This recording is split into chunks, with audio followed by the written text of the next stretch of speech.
বিসমিল্লাহির রহমানির রহিম। প্রিয় নেতৃবৃন্দ, সহকর্মীবৃন্দ, সকল শরণার্থীগণ, আসসালামু আলাইকুম। প্রতি বছর মে মাসের এই দিনটি আমাদের পরিবারে আসে এক বেদনা বিধুর স্মৃতি নিয়ে।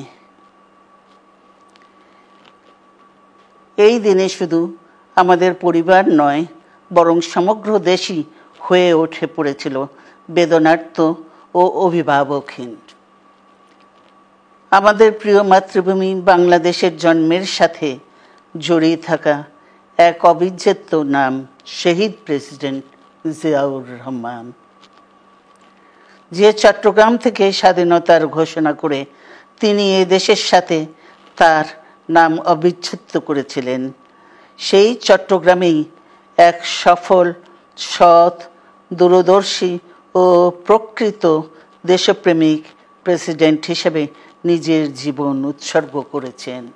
এদেশে গণতন্ত্র, স্বাধীনতা, সংবাদপত্র ও বিচার বিভাগের স্বাধীনতা, স্বনির্ভরতা ও উন্নয়ন এবং নিজস্ব জাতীয়তাবাদ সৃষ্টির অনন্য রূপকার শহীদ জিয়া, যে গণতন্ত্র প্রতিষ্ঠা আর সার্বভৌমত্ব রক্ষার লড়াইয়ে তিনি শাহাদাত বরণ করেছেন, সেই গণতন্ত্র নিরবচ্ছিন্ন যাত্রা আজও বাধাগ্রস্ত হচ্ছে প্রতি পদে পদে।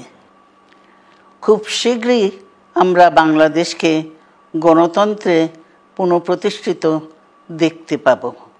এই হোক শহীদ জিয়ার শাহাদাত বার্ষিকীতে আমাদের অঙ্গীকার। এই লক্ষ্যে সুশৃঙ্খলভাবে এগিয়ে চলার জন্য আমি বিএনপির সকল পর্যায়ের নেতা কর্মী ও দেশবাসীর প্রতি আহ্বান জানাচ্ছি। মনে রাখবেন, সবার জন্য গণতন্ত্র ও উন্নয়নের মাধ্যমে সকল সমস্যার সমাধানের যে রাজনীতি শহীদ জিয়া রেখে গেছেন, তা বাস্তবায়নের মাধ্যমে তার প্রতি শ্রদ্ধা জানাতে হবে। আমরা তার বিদায়ী আত্মার মাগফিরাত কামনা করছি। আল্লাহ হাফেজ। বাংলাদেশ জিন্দাবাদ।